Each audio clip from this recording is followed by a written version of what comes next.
सभी को Radhe Radhe. Welcome back to Radha Rani official. प्राचीन काल में एक सेठ जी के 7 पुत्र थे। सातों के विवाह हो चुके थे। सबसे छोटे पुत्र की पत्नी श्रेष्ठ चरित्र की और विदुषी और सुशील थी, परंतु उसके भाई नहीं था। एक दिन बड़ी बहू घर लीपने को मिट्टी लाने के लिए गई। सभी बहुओं को साथ लेकर चली गई। सभी धलिया और खुरपी लेकर मिट्टी खोदने लगी। तभी वहां एक सांप निकला, जिसे बड़ी बहू खुरपी से मारने लगी। ये देखकर छोटी बहू ने उसे रोकते हुए कहा, मत मारो इसे, यह बेचारा निरपराध है। यह सुनकर बड़ी बहू ने उसे नहीं मारा। तब सांप एक और जा बैठा। तब छोटी बहू ने उससे कहा, हम अभी लौट कर आती हैं, तुम यहाँ से कहीं मत जाना। ये कहकर वह सबकी सब एक साथ मिट्टी लेकर चली गई और वहाँ कामकाज में फंसकर सांप से जो वादा किया था उसे भूल गई। उसे दूसरे दिन वो बात याद आई तो सबको साथ लेकर वहाँ पहुँची और सांप को उस स्थान पर बैठा देखकर बोली, सर्प भैया नमस्कार। सर्प ने कहा, तू भैया कह चुकी है, इसीलिए तुझे छोड़ देता हूँ, नहीं तो झूठी बात कहने के कारण तुझे अभी डस लेता। वह बोली, भैया मुझसे भूल हो गई है, उसकी क्षमा मांगती हूँ। सांप ने बोला, अच्छा तू आज से मेरी बहन हुई और मैं तेरा भाई, तुझे जो मांगना हो मांग ले। वो बोली, भैया मेरा कोई नहीं है, अच्छा हुआ जो तू मेरा भाई बन गया।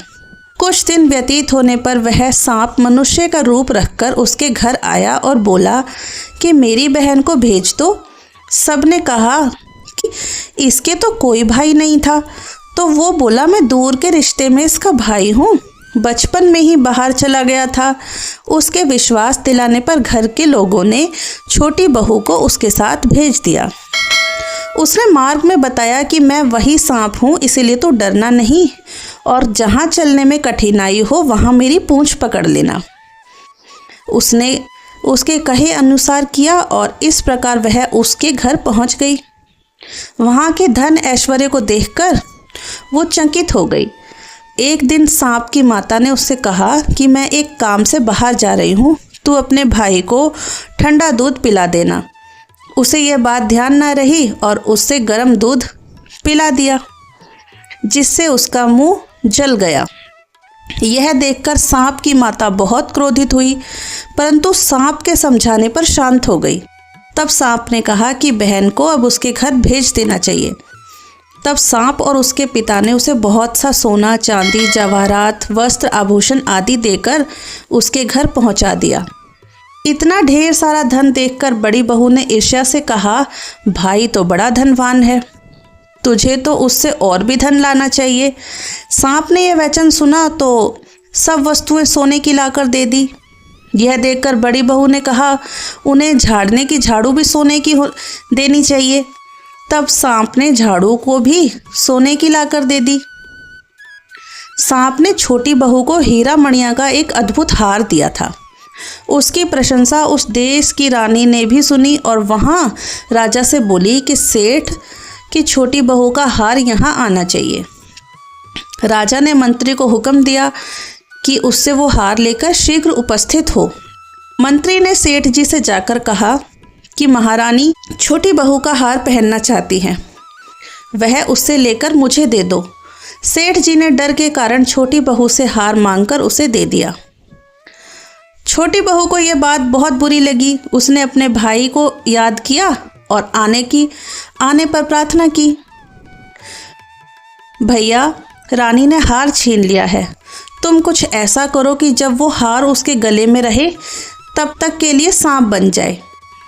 जब वह मुझे लौटा दे तब हीरो और मणियों का हो जाए।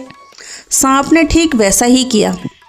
जैसे ही रानी ने हार पहना वैसे ही वो सांप बन गया। ये देखकर रानी चीख पड़ी और रोने लगी। ये देखकर राजा ने सेठ के पास खबर भेजी कि छोटी बहू को तुरंत भेजो। सेठ जी डर गए कि राजा ना जाने क्या करेगा। वो खुद छोटी बहू को साथ लेकर पहुंच गए। राजा ने छोटी बहू से पूछा, तुमने क्या जादू टोना किया है? मैं तुम्हें अभी दंड दूंगा। छोटी बहू बोली, राजन क्षमा कीजिए, ये हार ऐसा ही है। मेरे गले में हीरो और मणियों का रहता है और दूसरे के गले में सांप बन जाता है। ये सुनकर राजा ने वो सांप बना हार उसे देकर कहा, अभी पहनकर दिखाओ। छोटी बहू ने जैसे ही उसे पहना वैसे ही हीरो मणियों का हो गया।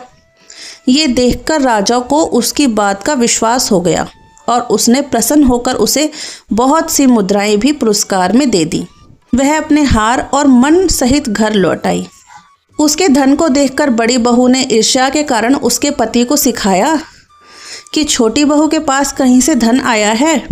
ये सुनकर उसके पति ने पत्नी को बुलाकर कहा, ठीक ठीक बता कि ये धन तुझे कौन देता है। तब वह सांप को याद करने लगी। उसी समय सांप प्रकट हो गया। यदि मेरी धर्म की बहन के आचरण पर संदेह प्रकट करेगा तो मैं उसे खा लूँगा।